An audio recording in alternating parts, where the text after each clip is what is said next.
चलिए बुलेटिन में खबरें अब कर्नाटक मेट्रो एक्सप्रेस की देखेंगे। पश्चिम बंगाल के दक्षिण 24 परगना जिले में 200 जिंदा देसी बॉम्ब मिलने से हड़कंप मच गया। बताया जाता है कि आरोपियों की चुनाव में हिंसा फैलाने की साजिश थी। बॉम्ब भांगड़ा से तारदीहा गांव से 200 बॉम्ब यहां से बरामद किए गए। 27 मार्च को यहां पर पहले फेज का मतदान होना है।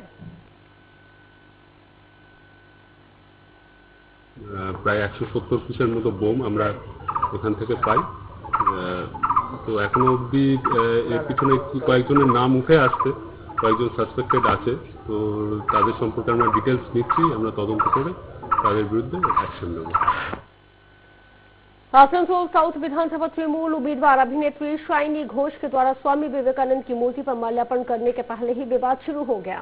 इसे लेकर भारतीय जनता पार्टी के समर्थक और आरएसएस के लोगों ने बैठक की।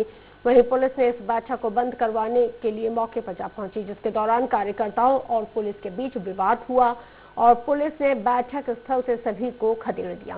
ऐसे में ये मामला शांत होने के बाद ही शाइनी घोष स्वामी विवेकानंद की मूर्ति पर माल्यार्पण कर सकें। इसके बाद स्वामी विवेकानंद मूर्ति के कमेटी के सदस्यों ने मूर्ति को गंगा जल से पवित्र किया। इसे लेकर क्षेत्र में तनाव का माहौल है।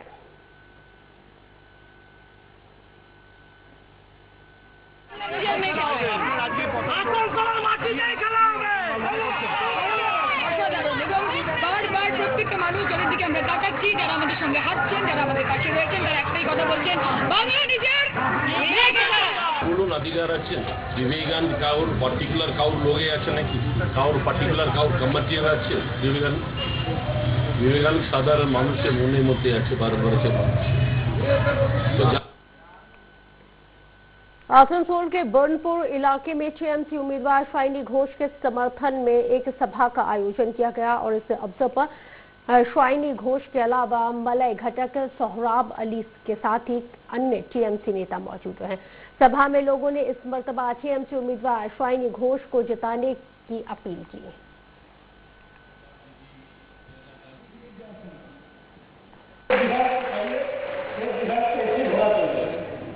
हम लोग जब मैदान में जाएंगे तो हम लोग कहेंगे बीजेपी जितना खराब काम किया, ये जब तक बोलना है। बीजेपी तो जब तक के लिए कुछ नहीं किया। এই জন্য থাকছে না, এই রুরাল এরিয়াতে পড়ছে। যার মধ্যে আপনি দেখবেন কালীপাড়ি থেকে শুরু করে দামরা থেকে শুরু করে ডাঙ্গা মহিলা উপগ্রাম থেকে শুরু করে মহিলা প্রচুর। नंदीग्राम में बूथ कर्मियों को संबोधित करते हुए मुख्यमंत्री ममता बनर्जी ने बीजेपी पर जोरदार हमला बोला। उन्होंने कहा है कि मैं दिल से राजनीति करती हूं, डर दिखाने से हम डरने वाले नहीं। बीजेपी पर निशाना साधते हुए ममता ने कहा है कि खेला होबे, देखा होबे, जीता होबे। उन्होंने शुभेंदु को हिंदू कार्ड न खेलने की चुनौती देते हुए खुद को हिंदू धर्म ही मानने की बात कही। साथ ही उन्होंने नंदीग्राम को मॉडर्न बनाने और सभी को रोजगार दिए जाने का वादा किया। सभा में उन्होंने शहीदों की याद में नंदीग्राम विश्वविद्यालय बनाने की बात की। আমি সিঙ্গুরে আন্দোলন করেছি চাষি জমি নিয়ে। সিঙ্গুরের আন্দোলন যখন শুরু হয় তারপরে কিন্তু নন্দীগ্রামে আন্দোলন শুরু হয়। সিঙ্গুরের আন্দোলন নিয়ে মনে হয় সম্ভবত 4 তারিখ থেকে আমরা বসেছিলাম। पश्चिम बंगाल में चुनाव की तारीख नजदीक आने के साथ साथ सियासी सरगर्मियां भी बढ़ती जा रही हैं और बंगाल की मुख्यमंत्री और टीएमसी सुप्रीमो ममता बनर्जी भी नंदीग्राम में एक अनोखे अंदाज में लोगों से मिली। नामांकन दाखिल करने से पहले नंदीग्राम पहुंची ममता बनर्जी ने आज एक चाय की दुकान पर लोगों को चाय परोसी। इस दौरान उन्होंने खुद भी चाय का लुत्फ उठाया। कुछ देर बाद वो शमशाबाद मजार पर पहुंची और चादर पोशी भी की। टीएमसी सुप्रीमो ने हरि मंदिर, दुर्गा मंदिर में दर्शन किए और मंच पर चंडी पाठ भी किया है। आपको बता दें कि ममता कैबिनेट में कद्दावर मंत्री रहे शुभेंदु अधिकारी को बीजेपी ने इसी सीट से अपना उम्मीदवार बनाया। इसके बाद ममता बनर्जी ने भी इसी सीट से चुनाव लड़ने का ऐलान कर दिया, जिससे नंदीग्राम सीट की लड़ाई काफी रोचक बन गई है। वो कल इसी सीट से बतौर टीएमसी उम्मीदवार अपना नामांकन दाखिल करने वाली हैं।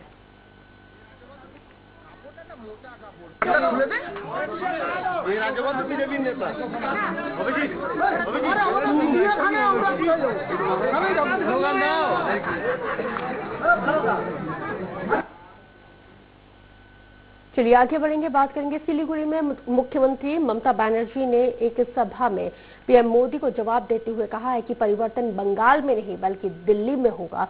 उन्होंने महंगे होते हुए एलपीजी सिलेंडर के खिलाफ पदयात्रा निकाली। इस दौरान कहा है कि बंगाल में महिलाएं सुरक्षित हैं। साथ ही उन्होंने कहा है कि खेला हो बे हम खेलने के लिए तैयार हैं। उन्होंने केंद्र सरकार पर सब कुछ बेचने का गंभीर आरोप लगाया।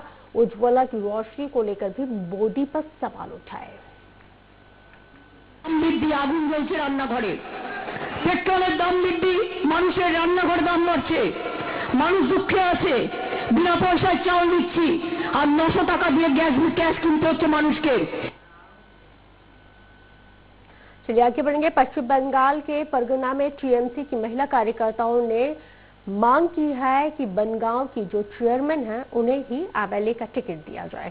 इतना ही नहीं, महिला कार्यकर्ताओं ने अपने पसंदीदा एमएलए कैंडिडेट का पोस्टर हाथों में लेकर जुलूस निकालते हुए नारेबाजी की।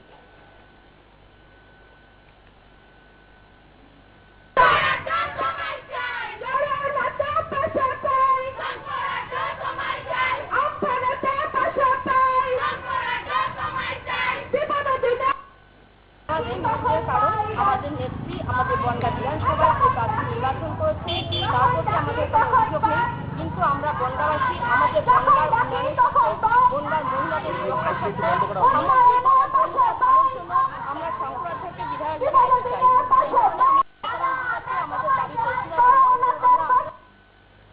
पश्चिम बंगाल के दक्षिण 24 परगना जिले में सुरक्षा के लिए पहुंचे जवानों ने लोगों से बातचीत की है। सेंट्रल फोर्सेस के जवानों ने मछलंदपुर के 2 नंबर पंचायत इलाके में मार्च किया और यहां के सालका नगला पड़ी पाड़ा इलाके में तैनाती कर लोगों से बातचीत की और स्थिति का जायजा लिया।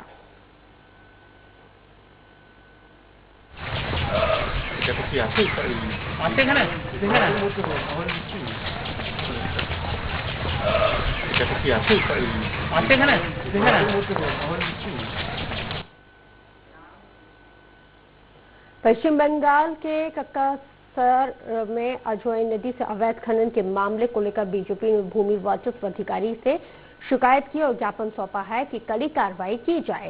बीजेपी नेता रामेन शर्मा का आरोप है कि सत्तारूढ़ पार्टी के नेताओं और भूमाफियाओं की मिली भगत से अवैध खनन किया जा रहा है। वहीं टीएमसी अध्यक्ष देवदास बख्शी ने बीजेपी के तमाम आरोपों को सिरे से गलत बताया।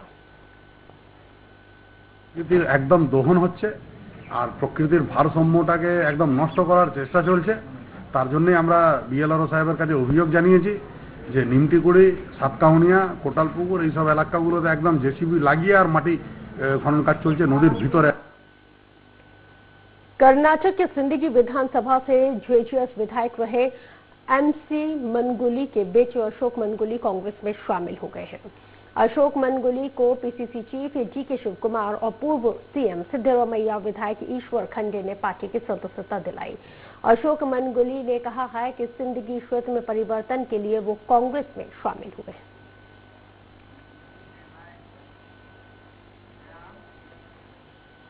विजयपुर के इब्राहिमपुर इलाके में बंद दुकानों का ताला तोड़कर चोरी किए जाने का मामला सामने आया है।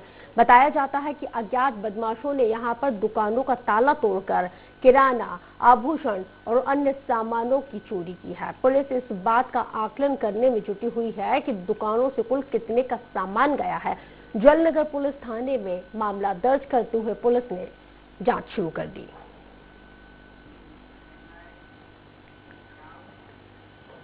कर्नाटक के विजयपुर में हिटन अली क्रॉस के पास एक एम्बुलेंस बैरियर की चपेट में आ गई और हादसे में एम्बुलेंस चालक की मौके पर ही मौत हो गई।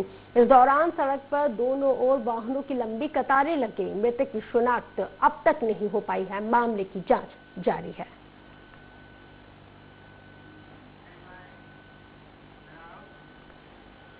खबर विजयपुर से देखेंगे, जहां पर सरकार ने केंद्र और राज्य सरकारों के सहयोगों से सरकारी स्कूलों के बच्चों को गर्म भोजन दिए जाने का फैसला लिया था। लेकिन अब बच्चों के स्कूल नहीं जाने की स्थिति में सरकार ने चावल, नमक और चावल, गेहूं, अन्य किराने का सामान बच्चों के घरों पर भेजना शुरू कर दिया है। ये सामान सरकारी और सरकारी सहायता प्राप्त स्कूलों में वितरित किया जा रहा है।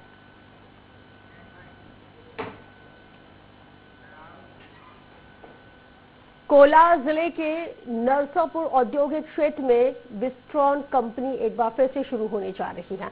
इसकी शुरुआत को लेकर कर्नाटक के उद्योग मंत्री जगदीश शेट्टर, जिलाधिकारी, कंपनी के अधिकारियों के बीच चर्चा की गई।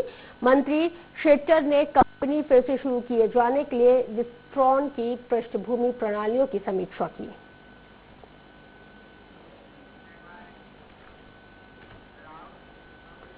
तो चलिए, कर्नाटका मेट्रो एक्सप्रेस में मेरे साथ इतना ही। खबरें लगातार जारी हैं, बने रहिए स्वराज एक्सप्रेस के साथ। दीजिए इजाजत, नमस्कार।